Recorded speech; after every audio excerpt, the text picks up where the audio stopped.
फिर? बस नहीं, सारा चिंचा किया ना, क्या आंखें नोच लूंगी। देख और सीख, तुझे भी यही करना है। कस्टमर खुद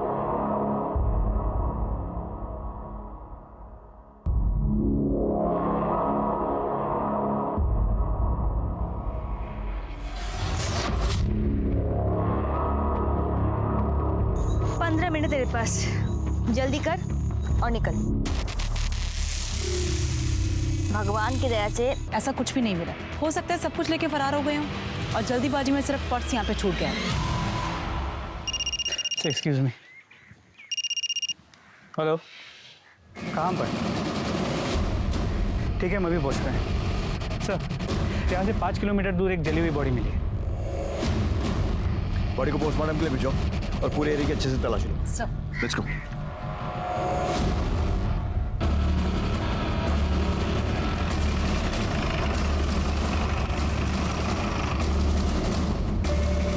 आसपास चेक कर। सर, बॉडी तो पूरी तरह जल चुकी है। लगता है पेट्रोल जैसी किसी चीज़ से जलाया गया है। पहचानना भी मुश्किल है कि आदमी है या औरत।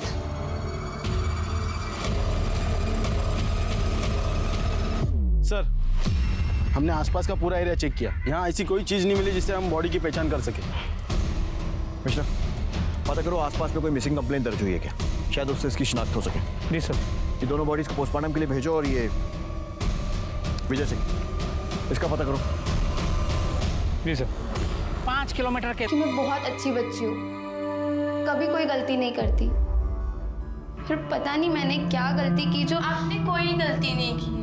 नहीं मैंने की है। हम यहाँ नहीं रहेंगे, भाग जाएंगे यहाँ से। ये निशान देख रही है? एक बार भागने की कोशिश की थी तो मुझे जला दिया। और हम अब जाएंगे भी कहाँ? हाँ, हमारे घर वाले हमारी सच्चाई सुन के क्या हमें घर में रखेंगे? कभी नहीं रखेंगे बुलबुल।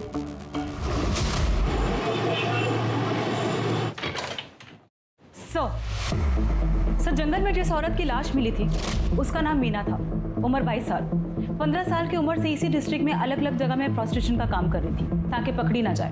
पर 2 बार अरेस्ट हो चुकी है। हमारे पास उसके रिकॉर्ड्स भी हैं। और उसकी फैमिली, उनका कोई रिकॉर्ड? सर नहीं, उसका अभी तक असली नाम भी पता नहीं चला। तो फैमिली का कहाँ से पता चलेगा? पता नहीं इस धंधे में कब से है। फैमिली होगी भी तो सामने नहीं आएगी, क्योंकि उन्हें उसकी मौत के दुख से ज़्यादा अपनी झूठी इज्जत की चिंता होगी। सर, सस्पेक्ट विजय सिंह के बारे में पता किया। टेम्पो ड्राइवर है, विशाल नगर स्लम में रहता है। पड़ोसियों ने बताया कि करीब 1 साल पहले उसकी बीवी की मौत हो गई थी, जिसके बाद से वो प्रोस्टिट्यूट्स के पास जाने लगा। कभी कभी उन्हें घर भी ले आता था, जिस वजह से मोहल्ले में झगड़े भी होते। मतलब पॉसिबिलिटी है कि शायद मर्डर उसी ने किया। इसका कोई आता पता? सर, हम पता कर रहे हैं। पड़ोसियों ने बताया कि विजय कल टेम्पो लेके निकला तो था, लेकिन वापस नहीं आया। उसके बाद किसी ने विजय को नहीं देखा। उसका फ़ोन नंबर मिला है, लेकिन कंटिन्यूसली स्विच ऑफ आ रहा है। मतलब ये हो सकता है कि मर्डर करने के बाद वो फरार हो जाए। मिश्रा, इस विजय सिंह और इसका टेम्पो दोनों के लिए बोलो जारी करवाओ। जी सर। और वो जली हुई लाश जो मिली, उसकी कोई शिनाख्त? सर, वो एक मीडियम हाइट के आदमी की है। यहाँ से चल मेरे राजा, चल शुरू हो जा। अब एक लेकिन सर, रेप या सेक्सुअल असॉल्ट जैसा कुछ साबित नहीं हो रहा। मिश्रा, इस विजय सिंह के घर से उसके डीएनए सैंपल लो और इस सीमन के साथ मैच करो। जी सर। इसके टेम्पो का कुछ पता चला? सर, हम पता कर रहे हैं, लेकिन अब तक कोई इन्फॉर्मेशन नहीं मिली। सर, जंगल में जली हुई बॉडी की पोस्टमार्टम रिपोर्ट्स। मेल बॉडी है, 28 से 35 के बीच। 18 तारीख की रात को 8 से 11 के बीच गला दबाने से मौत हुई है। इससे मिलती जुलती कोई मिसिंग कंप्लेन? नहीं सर, हमने आसपास के पुलिस स्टेशन में पता किया, अभी तक कोई कंप्लेंट नहीं आई। सर, आ चुके। एक मिनट। हेलो, क्या? कहाँ पे? एक मिनट होल्ड कीजिए। तो गणेश नगर में एक औरत की बॉडी मिली है। बॉडी की इन्फॉर्मेशन मिलने के पहले ही तो आ गया। नहीं सर, ऐसा नहीं है। ये तो फ़ोन अभी आपके सामने आया। मैं तो पहले वाली फ़ोन की इन्फॉर्मेशन देने आया था कि आदर्श नगर में एक आदमी की जली हुई बॉडी मिली है। ये ऑलरेडी मजबूर और सताई हुई औरतों के साथ ऐसा कर रहा है। सर, ये पर्स मिला है। कमल राणा। हाँ मिश्रा। सर, यहाँ भी एक जली हुई बॉडी मिली है, ठीक वैसे ही जैसे पिछले केस में थी। इसे भी पेट्रोल डाल के जलाया गया। ठीक है, मैं पहुँचता हूँ।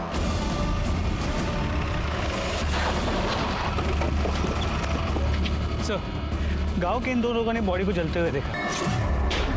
बुलबुल!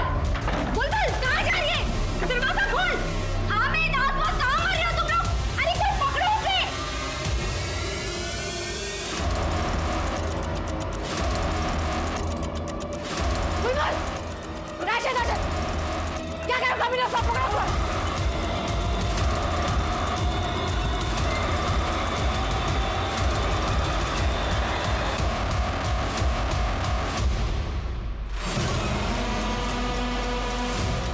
ए बुलबुल अपने आप से बाहर आ जा आपा तेरे को जान से मार देगी। ए बुलबुल सब देखते हैं।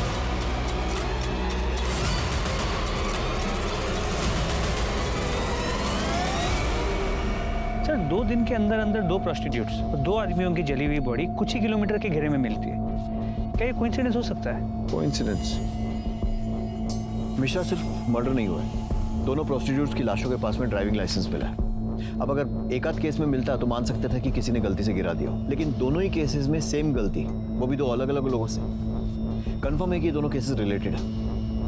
विजय सिंह और कमल राणा, इनके आधार कार्ड के बेसिस पे इनकी जितनी डिटेल्स मिल सकती हैं सब निकालो।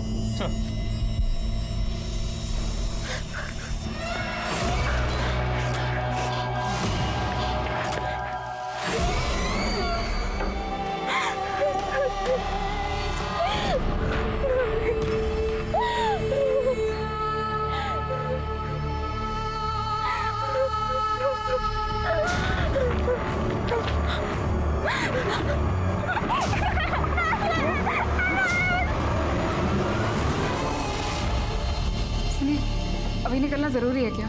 कल सुबह तक का वेट नहीं कर सकते? इतनी रात हो रही है। अरे अर्ली मॉर्निंग तो मुझे ऑफिस में रिपोर्ट करना है ना। देखो अभी मैं निकलूंगा फरीदाबाद के लिए तो कम से कम 1.5 से 2 घंटे लगेंगे पहुंचने, फिर जाकर सामान रखूंगा, थोड़ा सोऊंगा। हाँ तो और उसके बाद सुबह जाकर के मैं स्वाति क्या हुआ? इतना सैड फेस क्यों बनाया हुआ है? नहीं प्लीज स्वाति समझो ना। देखो ये बिल्कुल वैसी जॉब है जैसी मैं करना चाहता हूँ। पता नहीं राजीव, मुझे बहुत घबराहट सी हो रही है। अरे तुम बस ये सोचो कि अपना नया घर कैसे सजाओगी। चलो अब खुश हो जाओ। पहुंच के फोन करना। हाँ ठीक है, मैं निकलता हूँ और तुम अपना ध्यान रखना।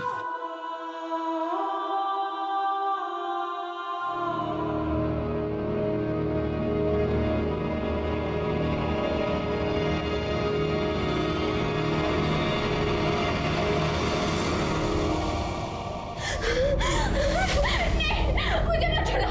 नहीं, मैं नहीं भागूंगी। आसमा, अब नहीं रह सकती। मैं पुलिस अंकल का नंबर ढूंढ के उनको कॉल करूंगी।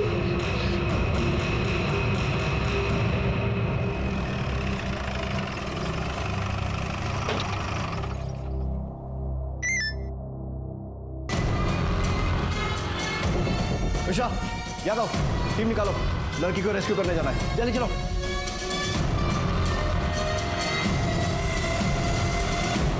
पुलिस को मिली सूचना के अनुसार यहाँ पर एक 13 साल की बच्ची को जबरदस्ती रखा गया और उस पर बहुत ज्यादा अत्याचार किए गए और इस बात की जानकारी पुलिस को खुद उस बच्ची ने दी और राहत की बात यह है कि पुलिस उसको बचाने में कामयाब हुई है। हटो उसको। सर हम कुछ सवाल पूछना चाहते हैं आपसे। एक्सक्यूज मी सर, फिर क्या आप हमें बता सकते हैं ये बच्ची कौन है और इस पर अत्याचार करने वाले लोग कौन थे और आपको इस बात की जानकारी कैसे मिली? इस बच्ची का नाम प्राची है। इसके माँ बाप नहीं, अनाथ, अपने इन रिश्तेदारों के साथ रह रही थी और ये लोग इस पर अत्याचार कर रहे थे और ज़बरदस्ती से मजदूरी करवा रहे थे। फिलहाल हम लड़कियों को एनजीओ के हवाले कर रहे हैं और इन लोगों के खिलाफ मुकदमा दर्ज करने जा रहे हैं। हम बच्ची को उसके माँ बाप तो नहीं लौटा सकते, लेकिन एनजीओ के साथ कम से कम वो एक नॉर्मल लाइफ जी पाएगी। Thank you so much. Thank you so much.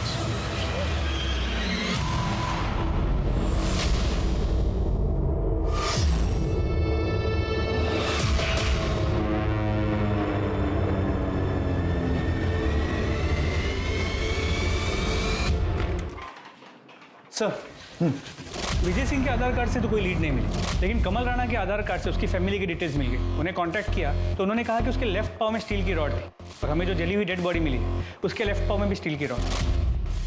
मतलब ये हो सकता है कि वो लाश कमल की हो। मिश्रा, कमल की फैमिली से कांटेक्ट करके उसका डीएनए सैंपल लो और उस जली हुई बॉडी के साथ मैच करो। सर,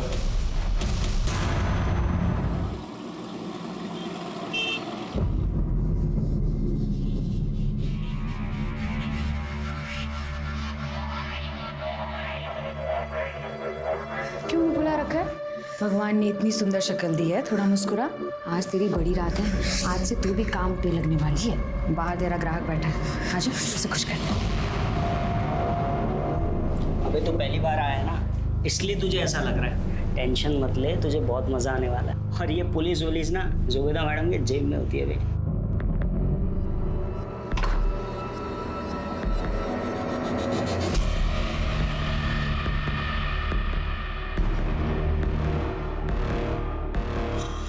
नीरज, भैया भैया प्लीज मेरी मदद करो। मुझे ये सब जबरदस्ती करवा रहे। इन लोग ने ना मुझे इंजेक्शन दे के बढ़ा दिया। अभी मैं सिर्फ 13 साल की हूँ भैया, प्लीज मेरी मदद कर दो। अक्षय, मैंने बोला था ना कोई पछाड़ा नहीं चाहिए मेरे को। अरे क्या हुआ, क्यों गला फाड़ रहा है? बताएगा हुआ क्या है? इसने मुझे बोला था वो लड़की 18 साल की है। उस लड़की ने मुझे खुद बताया वो 13 साल की लड़की है, और तुम लोगों ने मिलकर उसे इंजेक्शन दिया है बड़ा होने का। साली को तो मैं भी देखती हूँ, बताती हूँ उसे।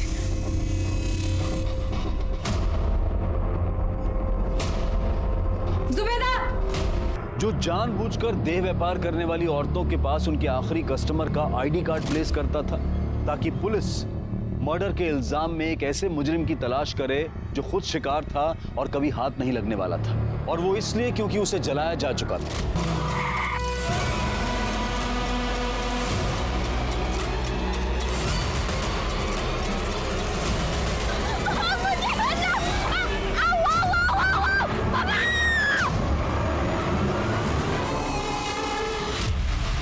आपके पति कब से गए?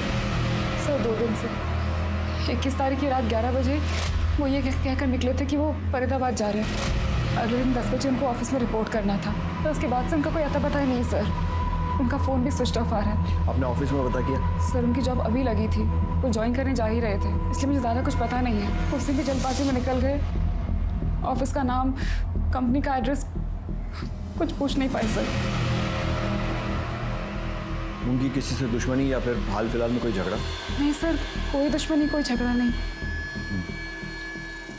कोई अफेयर? बिल्कुल नहीं सर, हमारी लव मैरिज है। 1 साल पहले ही हमारी शादी हुई है। ठीक है, आप इनके पास अपनी सारी डिटेल्स लिखवा दीजिए। हम जल्द से जल्द आपके पति को ढूंढने की कोशिश करेंगे। सर ये तो वही है जिसकी बीवी मिसिंग कंप्लेंट लिखवाने आई। आप लोगों का दिमाग खराब हो गया?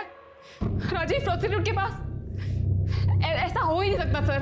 देखिए, मैं ये नहीं कह रहा हूँ कि राजीव प्रोस्टिट्यूट के पास गया था, या फिर गया था तो क्यों गया था, ये भी नहीं बता सकता। मैं सिर्फ ये चाहता हूँ कि आप बॉडी की शिनाख्त करेंगी क्या ये राजीव की है या नहीं। मैं आपका दुख समझता हूँ, लेकिन हम लोग भी ड्यूटी कर रहे हैं, सो प्लीज कोऑपरेट।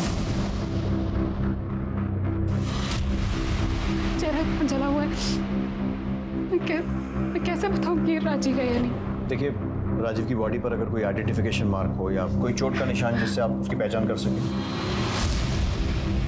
बचपन में उनका एक ऑपरेशन हुआ था, तो राइट हैंड पे उनका निशान है।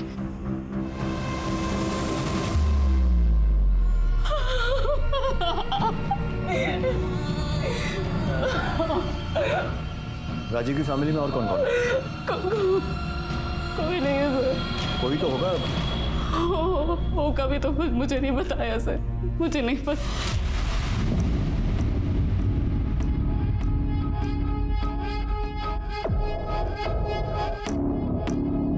हाँ भेजो। सुनो, ये फाइल आज ही भिजवा दो इमीडिएटली। ठीक है सर। सर मुझे एनओसी इशू करवानी है। एनओसी किस लिए? राजीव पालीवाल के घर पर कब्जे के लिए। आप कौन?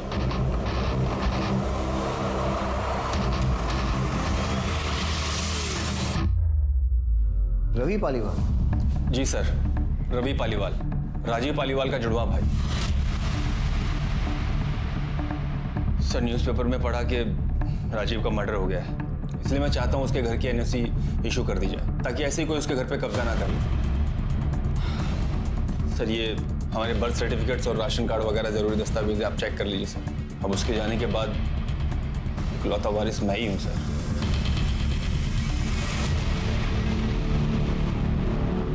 जिस न्यूज़पेपर में ये पढ़ा कि राजीव का मर्डर हो गया, उसमें ये नहीं पढ़ा कि उसकी वाइफ ने बॉडी को आइडेंटिफाई किया, और प्रॉपर्टी पर पहला हक वाइफ का ही होता है ना। वाइफ? वाइफ उस घर में रहती है? क्या बात कर रहे हैं सर, वो घर तो 1 साल से खाली पड़ा है, जब से राजीव पुष्पा भाभी और ख्याति को लेकर यहाँ शिफ्ट हो गया था। पुष्पा, ख्याति, ये कौन है? पुष्पा भाभी राजीव की वाइफ और ख्याति उनकी बेटी। 1 मिनट, राजीव की वाइफ का नाम स्वाति है और उसने हमें बताया कि उन दोनों की 1 साल पहले शादी हुई है और उनका कोई बच्चा नहीं है। तो ये बेटी कहाँ से आई? क्या? और आप हैं कौन? आप कौन है मतलब? मतलब राजीव ने मुझे कभी नहीं बताया कि उनका कोई जुड़ा भाई भी है, ना ये बताया कि उनकी पहली शादी हुई है जिससे उनकी बेटी भी है। ये बात तो मैं भी आपके बारे में बोल सकता हूँ, क्योंकि राजीव ने मुझे भी कभी नहीं बताया कि उसने कोई दूसरी शादी भी कर रखी है। मेरे लिए तो पुष्पा भाभी उनकी वाइफ है और ख्याति उनकी बेटी, जिनसे मैं 6 साल पहले मिला था। तब ख्याति बहुत छोटी थी, अब तो कुछ 12-13 साल की होगी सर। क्या बकवास कर रहे हैं आप? जिस घर में शिफ्ट हुए हमें 1 साल भी नहीं हुआ, उस घर में आप उनसे 6 साल पहले मिल चुके हैं। मैं आपके घर की बात नहीं कर रहा हूँ सर, मैं हमारे फरीदाबाद वाले घर की बात कर रहा हूँ। उसी घर के लिए मुझे एनओसी भी चाहिए। आप राजीव के साथ उसी घर में रहते थे? जी सर, शुरू से हम लोग साथ ही रहते थे। इनफैक्ट मम्मी डैडी के जाने के बाद तक हम लोग साथ ही थे। फिर मैं काम के चक्कर में पुणे शिफ्ट हो गया। मुझे याद है करीब 2 साल बाद राजीव ने शादी की थी। मैं शादी में भी नहीं आ पाया था सर, काम बहुत ज़्यादा था। तो अभी 6 साल पहले मैं पुष्पा भाभी और ख्याति से पहली बार मिला था। ये झूठ बोल रहे हैं सर। अगर सच होता तो राजीव ने मुझे बताया होता। सर मैं कोई बहस नहीं करना चाहता हूँ, आप डॉक्यूमेंट्स देख लीजिए, सब सच और झूठ पता लग जाएगा। जब राजीव और मैं पैदा हुए तो हमारे हाथ जुड़े हुए थे, बाद में ऑपरेशन करके अलग किया गया। निशान आज तक है। हाथ पे निशान की बात तो आपने भी कही थी। राजीव के कौन से हाथ पे निशान था? सर सीधे हाथ पर। बिल्कुल सही है सर, मेरे उल्टे हाथ पर है। ये देखिए, जब हम पैदा हुए हमारे हाथ जुड़े हुए थे सर।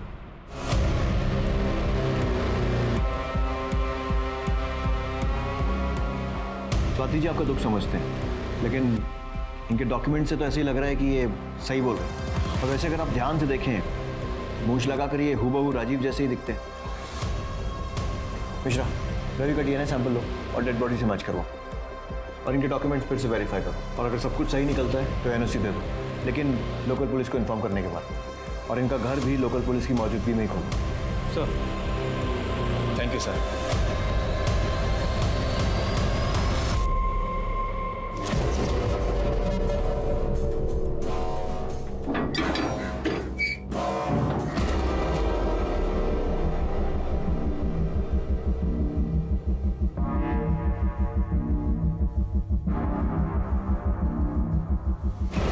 गुप्ता,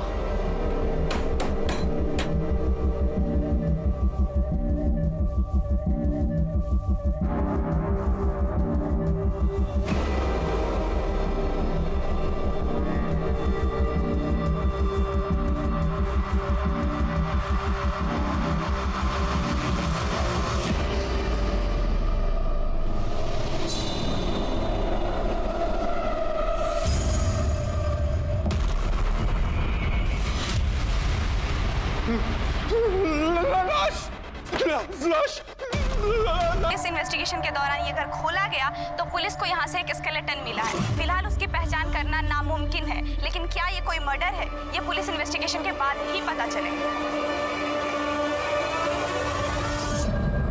मेरे पीछे ये राजीव का घर है, जिनका कत्ल प्रोस्टिट्यूट और उनके कस्टमर के सीरियल किलिंग के दौरान हुआ। जांच के बाद पहली बार पुलिस की टीम राजीव के घर पहुंची है। घर की तलाशी ली गई तो घर के अंदर से एक कंकाल मिला। हालांकि उसकी शिनाख्त अभी नहीं हो पाई, मगर पुलिस को शक है कि ये कंकाल राजीव की पहली पत्नी या फिर बेटी का हो सकता है। मेरा तजुर्बा कहता है कि ये मामला महज एक इत्तेफाक नहीं है, ये सारे कत्ल सोची समझी साजिश का नतीजा है। आखिर कब रुकेगा मौत का यह सिलसिला?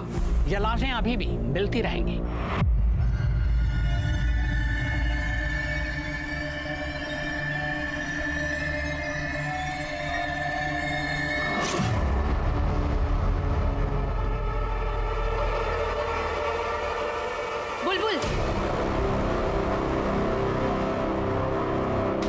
बुलबुल, कल जरा सज धज के तैयार रहना, तेरी नथ उतारने का दिन आ गया। और इस बार मैं स्कूल का कोई छोटा बच्चा नहीं, पैसे वाला बड़ा आदमी आ रहा है। अगर कोई भी तमाशा करने की कोशिश करी ना तो तेरी जान ले लूंगी। आप बता सकती हैं मरने वाला कौन हो सकता है? सर मैं कैसे बता सकती हूँ? मुझे तो ये भी नहीं पता था कि राजीव की फैमिली भी है। पता नहीं था या बताना नहीं चाहती? सर मेरा विश्वास कीजिए सर, मैं सच बोल रही हूँ। आपके लिए सिर्फ एक केस होगा, पर मेरे लिए तो मेरी पूरी दुनिया उजड़ गई है सर। मैं बिलीव ही नहीं कर पा रही हूँ कि राजीव मेरे साथ ऐसा कैसे कर सकता है। अगर वो मेरे सामने होते तो मैं उनसे पूछती उन्होंने मेरे साथ ऐसा क्यों किया। ठीक, जा सकते हैं। लावनी, सर ये रवि का जुड़वा वाला एंगल चेक करो। ये बात मुझे हजम नहीं हो रही है कि एक सगा भाई अपने भाई की मौत पर, शादी पर कहीं भी नहीं पहुंचा, लेकिन मौत की खबर मिलते ही प्रॉपर्टी की एनओसी कराने पहुंच गया। उसने एक बार भी ये नहीं पूछा कि भाई के मरने के बाद उसकी पत्नी और उसकी बेटी कहाँ है। रवि और राजीव दोनों की कॉल रिकॉर्ड्स और मोबाइल डिटेल्स निकलवाओ और जो डॉक्यूमेंट्स उसने दिए हैं अच्छे से चेक करो। सर मैंने राजीव के फरीदाबाद वाले घर के पड़ोसियों से पूछताछ की। उन्होंने कहा कि राजीव अपने पहली बीवी पुष्पा और बेटी ख्याति के साथ उसी घर में रहता, पर करीब 1 साल पहले अपनी बीवी और बच्ची को लेकर अचानक से कहीं गायब हो गया। उसके बाद किसी ने उसे वापस नहीं देखा। और हाँ, पड़ोसियों ने कहा कि अभी कुछ दिन पहले उन्होंने एक लड़की को देर रात उस घर के बाहर देखा था। मैं खुद डर गई थी सर। पहले लगा कि भूत वूत है, फिर देखा तो 2 हट्टे कट्टे लोग उस लड़की का मुंह बंद करके घसीटते हुए जबरदस्ती गाड़ी में बिठा के लेके गए। साहब एकदम कंच लाल लिपस्टिक लगा रखी थी, जैसे वो रेड एरिया में औरतें लगाती ना वैसी साहब। देखने में एकदम बच्ची, मतलब शरीर छोटा, जैसे उम्र बड़ी ही नहीं। साहब वो 2 मुस्टंडे उस दिन उसको खींच के लेके जा रहे थे, गाड़ी में बैठाया। मुझे वो लोग सही नहीं लगे साहब बिल्कुल। सर मुझे लगता है कि इसमें प्रोस्टिट्यूशन रैकेट वालों का हाथ है। हमेशा सिर्फ प्रोस्टिट्यूशन नहीं, ह्यूमन ट्रैफिकिंग और ड्रग्स का भी एंगल हो सकता है। चारों तरफ नजर रखो, आंखें खुली रखो, खबरियों को भी अलर्ट करो। जरूरत पड़ती है तो फरीदाबाद पुलिस से भी हेल्प लो, मैं बात कर लूँगा। और ये रवि और स्वाति पर भी नजर रखो। इनकी ये जुड़वा भाई, 2-3 शादियाँ, प्रॉपर्टी, इन सारी की सारी बातों पर मुझे डाउट हो रहा है। सर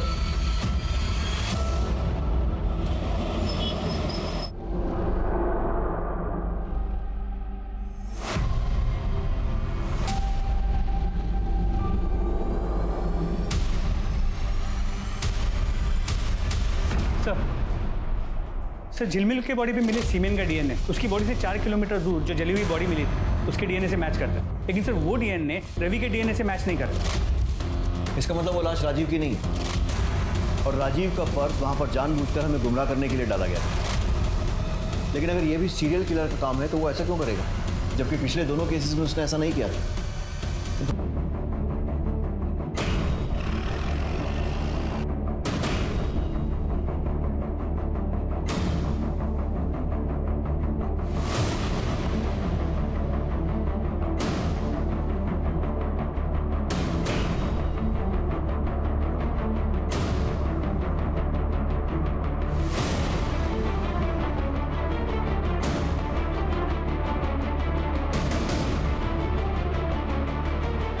घबराओ मत, चलो।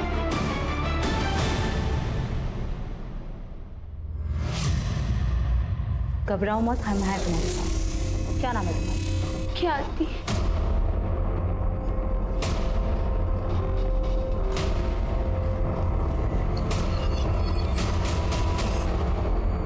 मम्मी पापा दोनों मुझे बहुत प्यार करते थे, पर पता नहीं 1 साल पहले उनको क्या हो गया। वो मम्मी को बहुत मारते थे, बोलते थे वो प्रोस्टिट्यूट है, गंदा काम करते।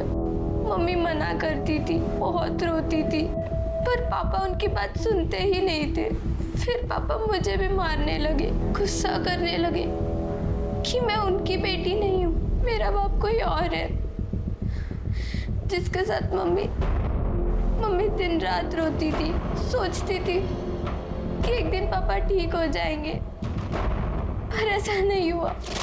इतने दिनों तक इतनी बड़ी बात तूने मुझसे छुपा के रखी। सब तेरी वजह से मेरा घर, तेरी जिंदगी बर्बाद। तेरे जैसे धंधे करने वालियों को तो मर जाना चाहिए। इतनी बड़ी बात मुझसे छुपा के रखी। Thank you uncle. अगर आप मेरी मदद नहीं करते, मुझे बचाते नहीं, तो मैं अपनी जान ले लेती। पहचानती हूँ? हाँ, ये मेरे पापा हैं। बेटा इनके हाथ पे चोट का निशान है ना? हाँ। कौन से हाथ पर? सर सीधे हाथ पर सर। पक्का? सोच लो। हाँ सर पक्का। मैं वाइफ हूँ उनकी, मुझे तो पता ही होगा ना। पॉइंट स्मिता जी,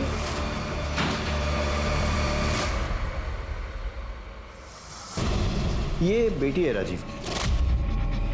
आपकी शादी को 1 साल हुआ होगा, लेकिन इसने अपने बाप को बचपन से देखा है और इसका कहना है कि उसके दाएं नहीं बाएं हाथ पर निशान है ना बेटा? हाँ अंकल, पापा के सीधे हाथ पर नहीं, उल्टे हाथ पर निशान है। सर मैंने उतना ही किया सर जितना राजीव ने मुझसे करने को कहा। तूने इसे क्या कहा था और क्यों? अगर मैं घर बेचने जाता तो आस पड़ोस के लोग मुझे पकड़ लेते और फिर पुष्पा के मर्डर में फंसने का भी डर था। इसलिए मैंने जुड़वा का नाटक किया ताकि पुलिस के सामने घर में घुसूं और राजीव तो मर ही चुका था। पुष्पा और ख्याति की कहानी भी खत्म ही थी, पर उसके पहले हम ख्याति तक पहुंच गए। समाज जिन बेचारी औरतों को छुप कर नरक जैसी जिंदगी जीने पर मजबूर करता है, तूने उन्हें वहां भी चैन नहीं लेने दिया। किसने हक दिया तुझे उनसे नफरत करने का? तूने जो किया है ना, मैं इस बात की गारंटी लेता हूं कि अब जेल में तेरा एक एक दिन बद से बदतर बीतेगा। तब तुझे समझ में आएगा कि तूने किया क्या है। राजीव ने कुल 11 लोगों को मारने की बात कबूल की, जिनमें 5 वेश्याएं थी। उसका कहना था कि वो समाज से वेश्यावृत्ति को खत्म करना चाहता था। प्रोस्टिट्यूट, वेश्या, ये शब्द हमारे समाज में गाली के तौर पर इस्तेमाल किया जाता है, पर अगर ये गाली है तो फिर ये गाली पूरी मर्दजात और समाज के लिए, न कि सिर्फ औरतों के लिए होनी चाहिए, क्योंकि औरत का ये रूप मर्दों ने अपनी वासना को पूरा करने के लिए बनाया, पर आज भी औरतों को उनका हक और अधिकार नहीं दे पाया। इन मजलूम औरतों की बदतर हालात कब सुधरेंगे? ये काम सिर्फ कानून बनाने से नहीं होगा, बल्कि ये काम होगा जब समाज में इन औरतों के साथ हमदर्दी और सहानुभूति जताई जाएगी। अब मैं अनूप सोनी आपसे विदा लेता हूँ। फिर मुलाकात होगी क्राइम पेट्रोल सतर्क में एक और नए केस के साथ और उस पर हमारे एक्सपर्ट के विश्लेषण के साथ। तब तक अपना और अपने परिवार का ख्याल रखें, सतर्क रहें, सुरक्षित रहें और देखते रहें क्राइम पेट्रोल सतर्क। जय हिंद।